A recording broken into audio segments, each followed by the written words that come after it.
I have unofficially announced that I am quitting makeup. But when I'm quitting makeup, I'm just quitting. I don't want to say quitting because I'm not a quitter. Hi everyone, this is Gina Victoria, beauty expert and educator.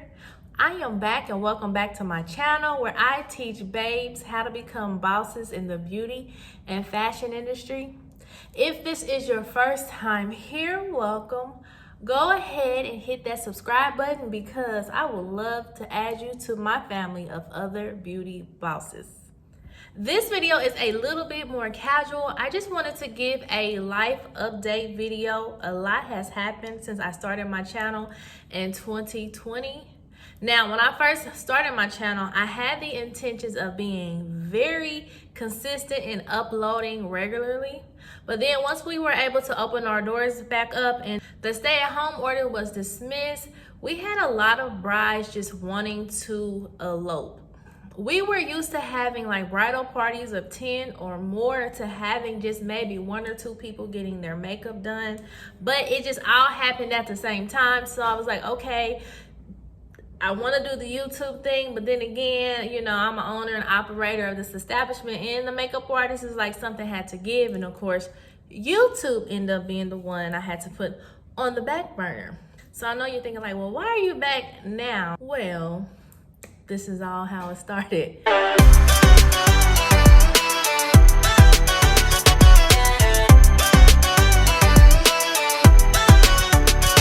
This is how 2020 was for me, and I am going to be sharing my life update and how I am currently and what you can expect to see from me in this channel.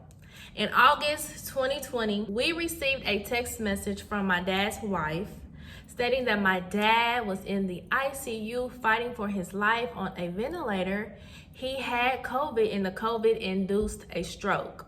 So of course, no one was able to see him. We really did not know his status. We were just pretty much, my family, my brother and I, we were just pretty much going off of what was communicated through his wife. So it was really nothing that we could do besides pray. Sometimes he will be like in a medically induced coma, depending on like his lungs and pneumonia and things like that. So we really had no control over anything. We just had to let it go and give it to God. So after that, in September, I was diagnosed with cancer.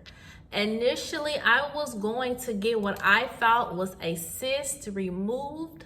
It ended up being a cancerous tumor.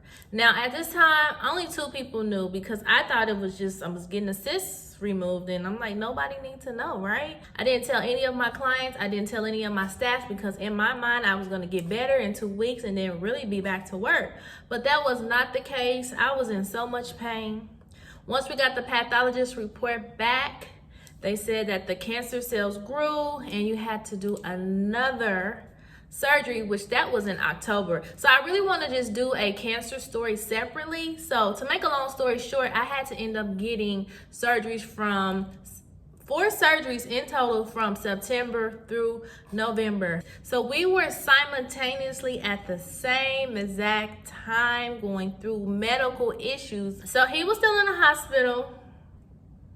I think so from August, September, and then half of October, he was still in ICU. So finally, maybe like the middle of October, he transitioned to a rehabilitation hospital. And this is where he was supposed to, I guess, get better. And then from there, work with a physical therapist and an occupational therapist to like gain speech and then like mobility. I would actually go to the hospital where he was, me being in pain. I would go see him. He did not know that I was ill. He did not know I was having surgeries. He did not know anything about me because I did not want him to worry about his baby girl. And I just really wanted to focus on him getting better. So it appeared that he was doing better. It was a shock to see like my father because his whole left side was paralyzed and I did not recognize him, but the fact that he had beat COVID and then was transitioned to a rehabilitation hospital was promising to me. It was a very, very, very slow progress, but you know, you just hope and you pray that this person, your loved one, gets better. About the time my third and fourth surgery came about, I was like, oh shoot, this stuff is serious. I still didn't tell anyone what I did. I ended up just blocking off my calendar and I said, I'm just gonna be out the office.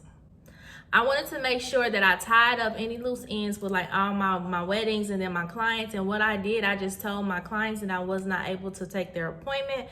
I transferred my clients to either the artist that was inside of the Pretty Bar, and when their books was full, I went ahead and I referred some of my clients to other makeup artists that doesn't work in the Pretty Bar, but I've worked with them before and they had really beautiful work and they were very reputable. My last surgery, which was my fourth surgery, which happened in November, ended up being a reconstructive surgery, and it left me with the inability to walk. And with that, I'm like, I don't think I can come back to work, because when you do a wedding of 6 to 7 people, that stuff takes hours and you have to be fast in order to work the timeline, in order to get the bride completed by the time that is on her contract. So what I ended up doing, that was in November, I decided to go ahead and just close off my books for the remaining of the year, because with the surgery, every time I tell somebody, I won't be back for 30 days, I won't be back for 30 days,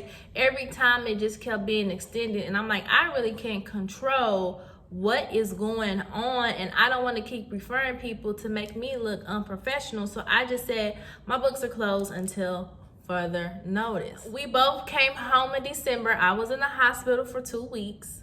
I got home December the 6th, and my dad came home about December the 21st. He was able to come home just in time for the holidays, but because I had the inability to walk and to stand, I was on bed rest, and I did not have the ability to see him. I had a random phone call from his stepdaughter saying, hey, you know, your dad wanted to see you, because he didn't have like the mobility or the capability of like picking up the phone. I went to go see my dad, and he looked it better, but he still just had a long recovery in front of him. So December 27th, I seen my dad. December the 28th was my birthday. I really didn't know what to do, how involved I wanted to be, because I knew I had to focus on my healing, I had to focus on my household, and I had to focus on my business. And I just said, you know what, I just have to give it to God. And so January the 3rd, my dad did pass away from the COVID complications, and we had his funeral on January the 16th of 2021. Sounds crazy, but I just thank God for keeping my father here past my birthday. Like, nobody wants their father passing away on their birthday, right? I am still healing. I decided to keep my books closed. I just been telling all my clients, you know, either I'm on medical leave, I'm not taking clients at this time. I am actually seeing a physical therapist twice a week. So on my vision board, before my dad got ill, before I got ill, I wanted to retire from offering beauty services in 2021. It is now 2021, but in the back of my mind, I thought, okay, I was gonna go ahead and just finish off the whole year, and then December 2021, make the announcement and let everyone know that I am retiring. But due to the events that has happened in my life, I said, you know what, Gina, just go ahead and retire. So honestly, nobody knows. Like, the first time me vocally saying out loud to the public that I am retiring as a makeup artist. So that is why my intro say like beauty and expert educator, because my passion is teaching. I actually host, before the pandemic, I actually was hosting 2 makeup classes per year in my city, and they will sell out every time. And that's when I knew like my passion is teaching. So a lot of people feel sorry, like, oh, you know, you lost your father, and then, you know, you have cancer, then you're having to learn to walk again. But honestly, before all of this, God kept telling me, Gina, you have been living your passion and I have been allowing you to live your passion. It's time to live your purpose. And at that time, I didn't even understand it. But now that I've gone through this storm, like, I understand it. And being able to retire early is giving me the opportunity to actually pursue my purpose. So I'm super excited for 2021. So enough of the sad news. Some of the things that you can look forward to in 2021 from Gina Victoria. I am going to be launching Gina Victoria Beauty and Business Academy. This is for my beauty babes that want to become beauty bosses.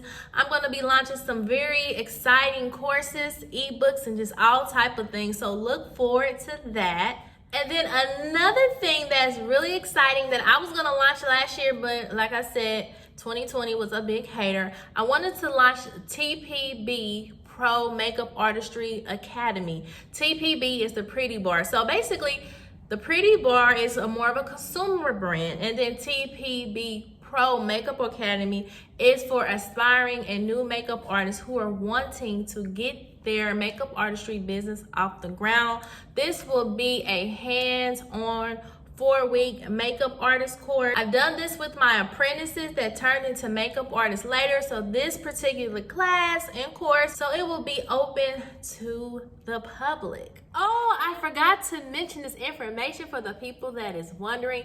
I am cancer free as of November the 30th, somewhere around there. My pathologist report came back clear. The margins was clear of any type of cancer cells. And that is it for this video. Thank you all for stopping by. Make sure you like, comment, and share. And like always, I'm going to be posting more videos in the future, so make sure you subscribe so you do not miss out. Thank you all for watching. Until next time, I will see you later. Bye-bye.